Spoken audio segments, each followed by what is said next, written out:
sur le fauteuil. Et j'accueille également Joël Loriou, responsable du pôle structure et contrôle de gestion, conseil en prévention difficultés des entreprises agricoles de la Chambre d'agriculture d'Indre-et-Loire. Alors d'abord, Zoé Cancan, voilà, si vous pouvez nous faire le bilan de la structuration du réseau Réagir, où est-ce qu'on en est? Alors, vous voulez des slides? Non. Ça marche? Ça marche. Bonjour à tous et à toutes. Merci pour les présentations. Alors, mon objectif, ça va être de vous présenter le réseau Réagir et les cellules qui l'animent. Pour remettre un petit peu dans le contexte, accompagner les agriculteurs en difficulté, c'est une mission historique des chambres d'agriculture. Et donc cet engagement, il s'inscrit dans le plan de prévention mal-être, donc le plan interministériel de 2021. Et on a harmonisé nos actions sous une bannière que vous connaissez qui s'appelle Réagir. Comme action phare à retenir, pour 2024, vous y êtes. C'est la journée mal-être qu'on a co-organisée. Et puis pour 2023 et 2024, on a vraiment réussi à structurer ce réseau national. On est aujourd'hui capable de suivre ces actions via notamment des référents régionaux. Début 2024, on a déployé une enquête nationale, ce qui nous a permis d'avoir des données à vous présenter aujourd'hui, et notamment une fiche d'identité des cellules Réagir.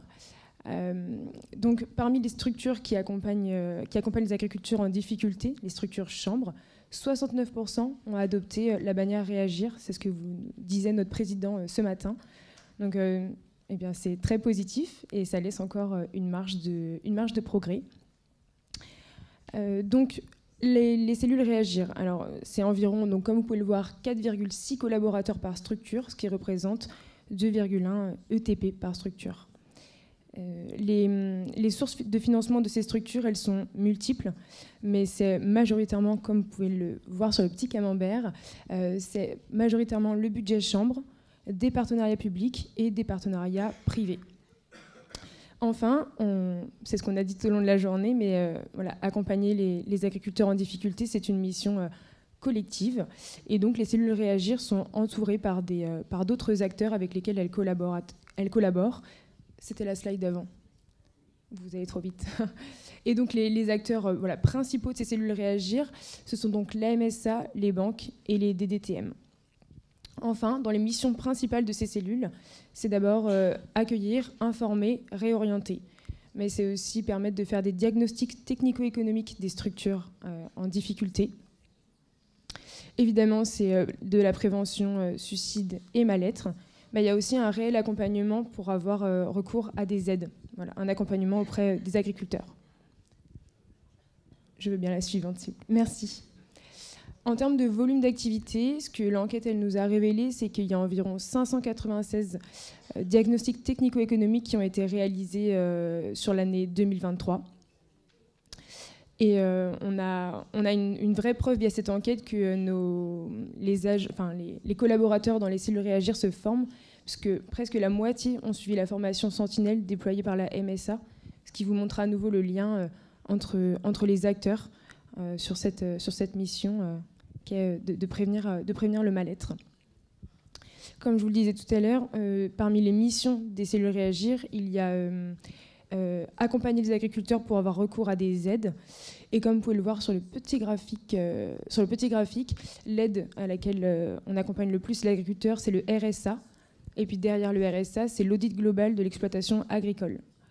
Alors, je vous ai mis que 81% des structures interviennent dans le processus AREA.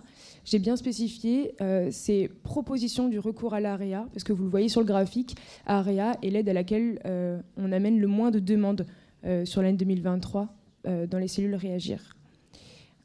L'enquête, elle nous a aussi montré qu'il y avait environ 1680 exploitations en France qui avaient entamé une démarche d'accompagnement auprès des cellules Réagir en 2023.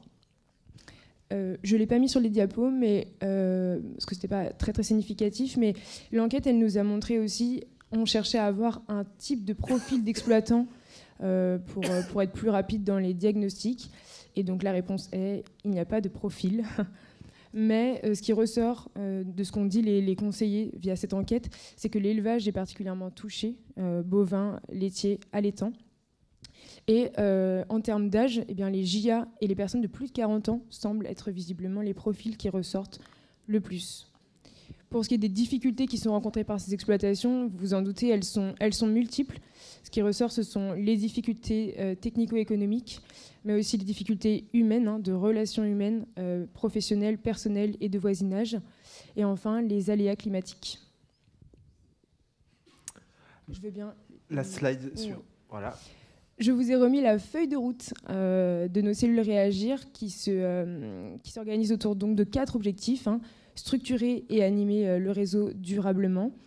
Donc voilà, via notamment l'enquête annuelle dont je vous parlais, c'était la première édition en 2024, et puis via l'organisation de la co-organisation de la journée Mal-être. On assure aussi une veille sur les dispositifs comme AREA, qui risquent d'évoluer, enfin qui ont des chances d'évoluer. Et puis le fait qu'on ait défini des référents régionaux, ce qui nous permet d'avoir tout simplement des retours terrain. Le second objectif, c'est détecter, et ça c'est via l'implication de Réseaulia, notre organisme de formation, mais aussi avec une communication auprès de nos élus, de nos salariés, et puis tout simplement l'implication des autres partenaires dont on a parlé, et puis qui sont dans la salle. Troisième objectif, c'est prévenir et accompagner. Donc, former toujours les conseillers via Réseaulia. On a aussi pour objectif de créer des fiches de formation disponibles et donc de faire un pas vers les conseillers afin qu'ils puissent se former. On a aussi à cœur de mettre à disposition des outils internes afin de pouvoir réaliser des diagnostics. Et enfin, le Graal, capitaliser les diagnostics pour anticiper, pour prévenir... pour créer des profils types potentiellement et du coup aller beaucoup plus vite dans la détection avec des signes qu'on considérera comme représentatifs. Et enfin, dernier objectif, et pas des moindres, informer, et notamment via le développement d'un site web dédié à Réagir. Et donc, le site web Réagir, il a vraiment comme but, on l'a dit, toutes les structures d'accompagnement chambre ne sont pas encore sous la bannière Réagir. Et donc, ce site, il a vraiment pour vocation, tout simplement, d'installer une communication uniforme, mais aussi permettre à tous les partenaires de s'approprier cette page. Et on attend une mise en service avant fin 2024. Et donc, j'ai les visuels juste après. Voilà à quoi ça devrait ressembler. Et donc, vous pouvez retrouver la carte, où vous pourrez retrouver les interlocuteurs, une carte interactive. Et il y aura bien sûr un autodiagnostic en ligne qui sera réalisable. Et une page où vous pourrez retrouver l'ensemble des partenaires. Merci. Merci Zoé Cancan. Alors maintenant, je laisse la parole à Joël Loriou. Vous avez intégré le réseau Réagir, mais votre structure en Indre-et-Loire, elle existe depuis une vingtaine d'années, je crois. Donc sur le terrain, dans votre département, aujourd'hui, quels sont vos besoins, vos moyens ? Alors, donc, bonjour à tous. Donc, c'est vrai que c'est pas facile de passer à 12h22. Donc, on va essayer d'être punchy pour tenir jusqu'au... Si on tient 10 minutes et puis voilà. Réaction de la salle et après on va manger. Tout à fait. Alors, je suis très content de pouvoir présenter ce qu'on fait dans notre petit département d'Indre-et-Loire. Je suis très content aussi de voir un de mes anciens présidents, en la personne de Pascal Cormery, qui a été président de la Caisse centrale de MSA, qui est là. Je vais essayer, alors je suis content de présenter parce que c'est le travail de près d'un peu plus de 20 ans qu'on a mis en place sur le département. Et je suis aussi content de toutes les interventions que vous avez faites ce matin parce que je pense qu'on va retrouver un peu de concentré de tout ça dedans. Bon, simplement dire que c'est une asso loi 1901 qui avait été créée donc en 2000. On a adopté la bannière Réagir dès 2022. Et je le rappelle, et ça c'est important, C'était déjà lié à la volonté des OPA du département, une élue chambre et un directeur de Fédé, d'avoir un dispositif qui permette d'accompagner humainement avec des bénévoles. Donc je sais que j'ai mes petits camarades du département d'à côté, du 49, avec qui on a échangé sur ce point ce matin. Et c'était déjà d'accompagner, il y a 20 ans, 25 ans, financièrement les études et les communiques dans les procédures judiciaires. Les plus anciens comme moi ont connu les anciens dispositifs Agrelif, le dispositif AREA. Je ne sais pas s'il y a des gens du ministère, mais c'est le même bordel, excusez-moi d'être direct, que les dispositifs Agrelif avant. Donc, charité bien ordonnée, on a commencé par aller chercher des budgets pour que quand on arrive sur l'exploitation, l'intervention technique, le fait de mettre du temps en conseiller chambre, ne soit pas un frein à ce que l'agriculteur engage la procédure. Alors, on a la chance d'avoir une bonne équipe de rugby, puisqu'on a 18 OPA du département qui vont de l'institutionnel, les gens du CAF, très, très classiquement, mais aussi les sensibilités syndicales jeunes et les organismes économiques. Et on a une particularité chez nous, on fait un petit peu de vin, donc on a la chance aussi d'avoir les syndicats viticoles. Et par les temps qui courent, dans le monde viticole, ça ne va pas être inutile. Je rappelle juste l'objet, c'est une slide que j'utilise de présentation, mais c'est aussi, je pense, la philosophie qu'on doit avoir. C'est notre job, c'est d'accompagner les exploitants et certainement de leur enlever une épine de mal-être quand il s'agit de se remettre en cause son mode de fonctionnement, voire reconversion, voire arrêt d'activité. Il faut qu'on ait le courage d'accompagner les gens et de leur dire « ça ne va plus ». Et il faut sortir dignement du dispositif. On a la chance, depuis 20 et quelques années, d'avoir ce fonctionnement en réseau. Et je crois que c'était l'objectif de la journée, c'est de dire que ça fonctionne, ça se cultive du réseau. On a globalement une confiance mutuelle entre les partenaires, même si on n'est pas toujours d'accord. Je regarde les gens de la MSA, parfois je m'accroche avec la responsable du contentieux, mais c'est normal, ça fait partie du métier. Ce que je souhaite saluer, et je ne sais pas si mes petits camarades du département d'Indre-et-Loire sont connectés, mais c'est la très forte connexion avec les services de la MSA, y compris le contentieux, mais pas que. La cellule prévention suicide, les travailleurs sociaux sur le terrain, et ce n'est pas que en semaine, c'est aussi parfois le samedi et le dimanche, et à des heures fort tardives pour ma collègue de la cellule prévention suicide. On a fait le choix en Indre-et-Loire d'avoir une structure hyper légère, avec un animateur mis à disposition, moi-même, mais pour toute la partie administrative, un numéro de téléphone, un mail et un seul credo, la réactivité. J'en veux pour preuve quelque chose que j'ai vécu autour du suicide. Alors, on n'arrive pas à savoir à ceux qu'on a, quand ils se suicident, on a dit on a peut-être raté quelque chose. Mais j'ai en tête ce qui s'est passé un 23 septembre l'année dernière. J'étais en soirée avec des amis et j'ai un agriculteur qui m'a appelé sur mon téléphone professionnel. Alors, c'est vrai que maintenant, avec nos téléphones bicarte, on a le professionnel qui sonne. Et j'ai décroché et j'ai évité, j'ose penser, le pire. Parce que je l'ai eu de 9h le soir jusqu'à 23h et je l'ai eu le lendemain matin. Et après, on a réenclenché avec la cellule prévention suicide. Voilà, c'était quelqu'un qu'on connaît, qu'on avait identifié, mais là, il faut être à ces moments-là. Notre association Réagir 37, c'est la structure support des dispositifs de détection et de concertation AREA. Bon, vous verrez, on n'est pas des bons élèves en AREA, on doit faire 1 ou 2 dossiers. Par contre, notre dispositif Réagir sert pour le volet MSA, sur les prises en charge MSA, puisqu'on a principalement que ça, et on discute des PEC entre nous en termes de technique. J'ai la chance d'avoir 4 bénévoles qui nous accompagnent, qui nous permettent de faire le travail parfois de petites mains, je suis désolé de le dire comme ça, mais quand il faut ouvrir les factures, quand il faut ouvrir le courrier, quand il faut relancer les différents fournisseurs pour connaître leurs encours, c'est du travail plutôt qu'on peut confier à un bénévole. Le bénévole a un peu plus de temps que nous en tant que techniciens, et donc ils peuvent consacrer un peu de leur temps. Moi, c'est souvent des profils anciens professionnels du monde agricole ou anciens agriculteurs.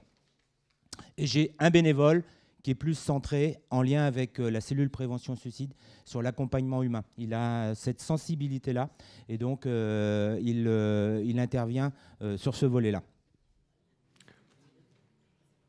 Yep. Slide suivante, s'il vous plaît. Alors, ce qui marche, l'accompagnement humain, je pense que c'est une assez belle réussite. Enfin bon, il faut être humble sur ces aspects-là. L'accompagnement technico-économique et le montage des plans de redressement. Aujourd'hui, notre cellule est reconnue par le tribunal. Elle est reconnue par les mandataires judiciaires. Et souvent, on est sollicité en tant qu'expert. Voilà, c'est ce que je mets, une association reconnue par les partenaires de la justice. Et puis, ce qui marche, c'est le réseau. Mais bon, il faut accepter de le cultiver, comme beaucoup de choses. Alors, bon, je passe très rapidement, mais si, revenez quand même sur la slide d'avant. Voilà, celle d'avant encore, s'il vous plaît.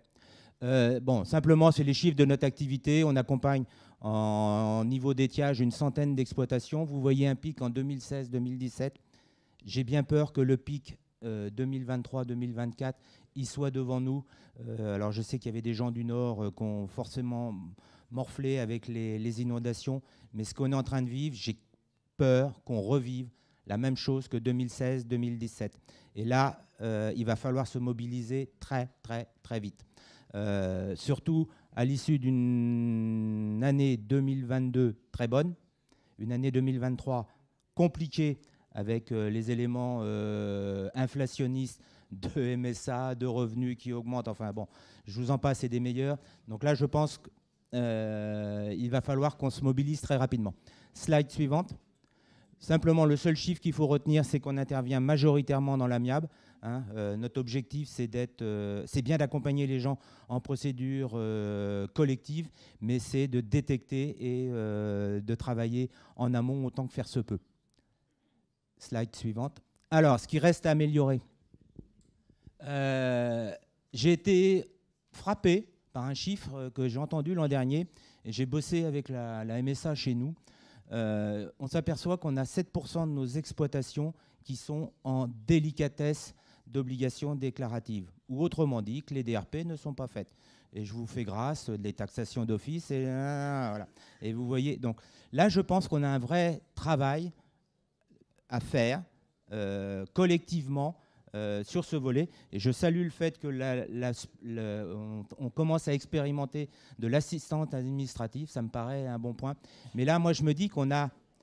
Parce que là, attendez, derrière les 7%, c'est des gens qui ne sont plus dans un centre de gestion, qui n'ont plus de compta, qui ont parfois les impôts qui tabassent avec des amendes, hein, parce que la déclaration TVA n'est pas faite, parce que la déclaration impôt sur le revenu n'est pas faite. Et je peux vous dire qu'en ce moment, les DGFiP appuient sur le bouton très très vite. Donc là, on a un vrai sujet, me semble-t-il.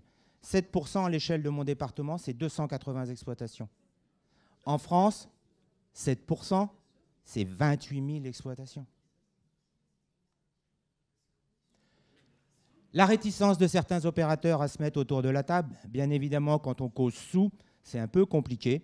Même si je regarde le banquier, et ça se passe aussi très bien en Touraine-Poitou avec le Crédit Agricole, Touraine-Poitou, mais pas que, ça se passe bien aussi avec les autres, parce qu'on a cultivé le réseau et on a la confiance et on est des partenaires. Voilà. Mais il y a parfois, comment je fais pour payer la compta, comment je fais pour payer le veto, enfin, c'est un peu compliqué. Et puis la difficulté, mais on le sait tous, c'est de communiquer vers un public qui est en situation de repli. Et là, je ne crois qu'au réseau. Je ne crois pas. Désolé, le site va aider. Il va aider à mettre en visibilité l'activité du réseau. Mais ces agriculteurs-là, aujourd'hui, ils n'ouvrent plus le courrier. Ils n'ont parfois plus le journal, le canard syndical, peu importe le bord. Ils n'ont plus rien. Et donc, c'est comment on communique vis-à-vis de ces gens-là. Et la seule porte d'entrée que moi j'ai trouvée depuis 20 ans, c'est le réseau et de détecter les signaux faibles. Les pistes d'amélioration, bon, je vais faire de la redite, hein, mais plus d'acteurs sentinelles impliqués. Il faut avoir envie d'être acteur sentinelle. Hein, faut consacrer un peu de soi. C'est de cultiver, moi j'arrive à cultiver le partenariat justice consulaire et je trouve que c'est intéressant. Et je vais vous citer un exemple. Il y a moins d'une quinzaine de jours, la présidente du tribunal des baux paritaires ruraux m'a appelé en me disant « J'ai eu votre numéro de téléphone par le procureur. J'ai rencontré une personne dans un litige bailleur-fermier. L'agriculteur était prêt à signer tout et n'importe quoi. Elle a stoppé l'audience, elle a renvoyé l'audience et elle a dit « Je veux que vous alliez voir la cellule réagir avant de prendre une décision. » J'ai rendez-vous avec lui début juillet avec son expert comptable. Tout ça parce que le procureur me connaît, parce que le réseau fonctionne. Je fais un petit clin d'œil. On avait expérimenté en Indre-et-Loire, à l'issue de la crise 2016-2017, pour le RSA, une notion d'urgence agricole. Et je pense que ça, c'est quelque chose qu'il faudrait qu'on pousse et qu'on développe. En clair, ça reposait sur le principe que le président du conseil départemental peut déroger sur les revenus, puisqu'on se base souvent sur les revenus de l'année N-1. Quand on est en crise comme en 2016 ou en 2017, les résultats comptables, on les a eus qu'en 2018. Si on avait attendu que les résultats 2018 arrivent pour permettre à des gens d'avoir le RSA, ça ne fonctionnait pas. Donc le président du conseil départemental à l'époque, nous, en Indre-et-Loire, avait pris une disposition, c'est prévu dans le code d'action sociale, je crois, il peut déroger et on retenait les revenus à zéro. Et ça permettait de mettre du RSA. Je revois le temps qui avance. Voilà. Et AREA, bon, j'en rajoute pas, mais moi, j'arrive pas à m'en servir. Non, mais voilà. Enfin, nos présidents et nos mandants en parlent. Moi, j'arrive pas à me servir. J'ai un dossier en ce moment. On peut pas l'engager parce qu'il n'y a pas les fonds. Parce qu'il n'y a pas... Enfin, tout à l'heure, on parlait des MAE bio, mais c'est le même bazar. On n'arrive pas à engager pour faire l'arrêté. Bon, on va faire le job, bien évidemment, on va y aller. Mais on marche sur la tête. Voilà. Donc, je voulais... Merci. Merci alors de votre... Donc, j'ai fait un peu punchy pour tenir l'attention. Voilà. Alors, est-ce qu'il y a des réactions dans la salle avant de...